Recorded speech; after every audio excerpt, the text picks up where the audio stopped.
Bismillahirrahmanirrahim. Assalamualaikum warahmatullahi wabarakatuh. Alhamdulillah, wassalatu wassalamu ala rasulillah wa ala alihi wa ashabihi wa man wala. Pemirsa rahmatullah,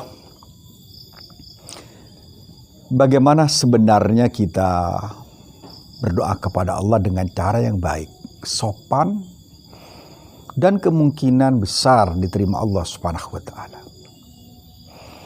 Ada satu hal yang bisa kita pelajari dari surat Al-Fatihah.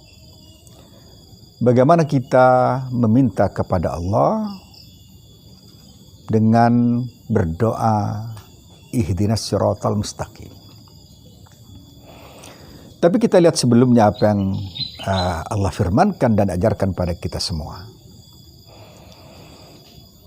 Allah berfirman dalam surat Al-Fatihah, A'udzubillahi minasyaitonirrajim, Bismillahirrahmanirrahim.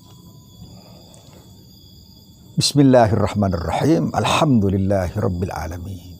Ar-Rahmanirrahim. Maliki yaumiddin. Iyyaka na'budu wa iyyaka nasta'in. Baru pada ayat ke-6 kita diajari Allah Subhanahu wa taala untuk meminta kepada Allah. Ihdinas siratal mustaqim. Tunjukilah kami jalan yang lurus, jalan yang istiqomah, jalan yang benar. Kalau kita lihat runutan ayat tadi, maka Allah mengajarkan kita agar kita tidak ujuk-ujuk langsung minta kepada Allah. Tetapi Allah mengajarkan agar ada puja-puji yang berkesinambungan kepada Allah Subhanahu wa ta'ala. Misalnya pada ayat pertama, Bismillahirrahmanirrahim. Dengan nama Allah yang Maha Pengasih lagi Maha Penyayang. Sebuah pengakuan yang sangat gamblang bahwa Allah Subhanahu wa ta'ala ada Ar-Rahman Ar-Rahim. Kemudian setelah itu juga kita diajarkan agar ada pujian kepada Allah.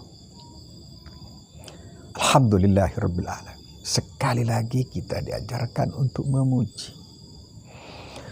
Untuk menyatakan bahwa segala kepuja dan puji itu hanya milik Allah, bukan milik orang lain. Bukan milik makhluk lain. Kemudian Ar-Rahman Ar-Rahim diulang lagi. Pengakuan kembali dan deklarasi bahwa Allah Subhanahu wa taala Ar-Rahman Ar-Rahim. Tambah kemudian Maliki yaumiddin, satu kesaksian bahwa Allah Subhanahu wa taala adalah raja hari kemudian, penguasa hari kemudian, pemilik hari kemudian, pemilik otoritas hari akhir. Setelah itu, iyyaka na'budu wa iyyaka nasta'in. Kembali kita nyatakan kami hanya kepadamu hanya kami menyembah, beribadah. Dan hanya kepadamu pula lah kami minta pertolongan. Dari rentetan ini kita bisa belajar bahwa untuk sebuah doa jangan langsung direct. Ada muqaddimahnya, ada pelicin-pelicinnya. Ada pembuka-pembukanya. Ada pengakuan-pengakuannya. Ada deklarasi-deklarasinya. Jangan kemudian kita minta kepada Allah tapi tidak pernah memuji Allah Subhanahu wa ta'ala. Kita minta kepada Allah tapi tidak pernah beribadah kepada Allah. Kita tidak pernah dekat kepada Allah. Tetapi tatkala membutuhkan, kemudian kita merapat. Kata Allah, lo siapa? Selama ini kau kemana? Nah, kemudian kita minta kepada Allah. Iyyaka na'budu wa iyyaka nasta'in ihdinas siratal mustaqim. Ya Allah, tunjukkan kami jalan yang benar. Tunjuklah kami jalan yang lurus. Tunjukkanlah kami jalan yang lapang. Yang memudahkan kami untuk dekat kepadamu. Untuk taqarrub kepadamu.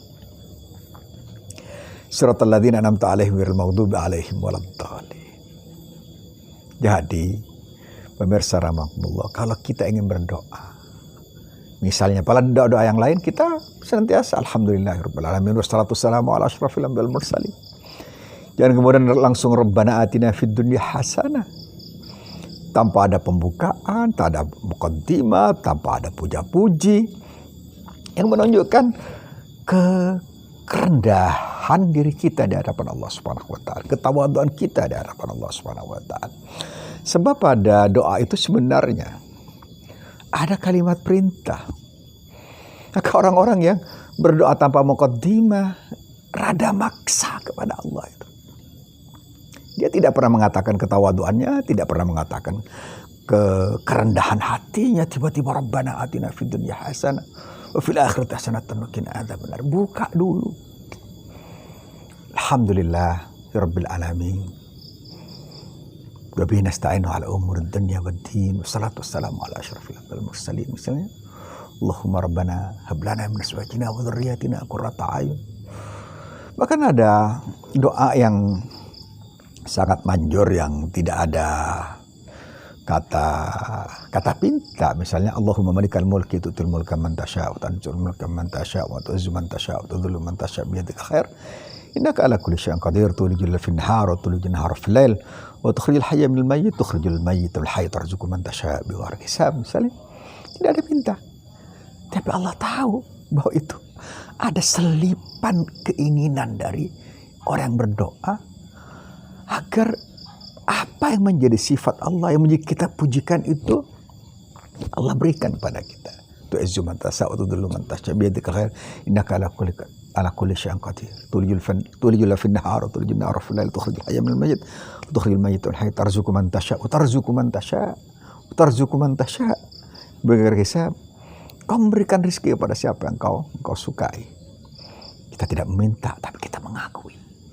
Dan pengakuan ini sudah cukup bagi Allah untuk melimpahkan karunia-Nya kepada kita. Karena dalam selip doa kita, dalam lontaran-lontaran doa kita, dalam ungkapan-ungkapan munajat kita yang tidak disertai pinta pun, Allah sangat paham bahwa itulah pujian, dan pujian itu patut diapresiasi. Apa yang terjadi pada Nabi Yunus alaihissalam misalnya, tatkala beliau berada dalam perut ikan, beliau berdoa dengan cara tanpa pinta. Beliau mengatakan, La ilaha illa anta subhanaka inni kuntu minadh dhalimin. La ilaha illa anta subhanaka inni kuntu minadh dhalimin. La ilaha illa anta subhanaka inni kuntu minadh dhalimin. Kalau kita lihat tidak ada pinta, tidak ada ya Allah akhrijna min batni as-samak masalan. La. Wa inma qala madza? Qala La ilaha illa anta subhanaka inni kuntu minadh dhalimin. Ya Allah, aku termasuk orang-orang yang zalim. Kata Allah, kalau zalim terus ngapain? Ketika kita mengaku bahwa kita zalim, Allah kemudian mengampuni kita. Tatkala mengampuni kita, maka Allah mudahkan jalan-jalan kita mendapat kemudahan. Karena ada pengakuan tulus dari hati kita, dari nurani kita. Maka saya sampaikan doa yang paling tepat adalah pujilah Allah sebelum kita minta. Karena kita beribadah kepada Allah sebelum kita isti'anah kepada Allah. Mulailah dengan membaca hamdalah, kemudian lanjutkan dengan salawat sebagai pembuktian bahwa kita merasa sangat tidak berdaya. Kekuatan kita terbatas dan Allah Subhanahu wa taala mengabulkan doa walau tanpa dipinta. Assalamualaikum warahmatullahi wabarakatuh.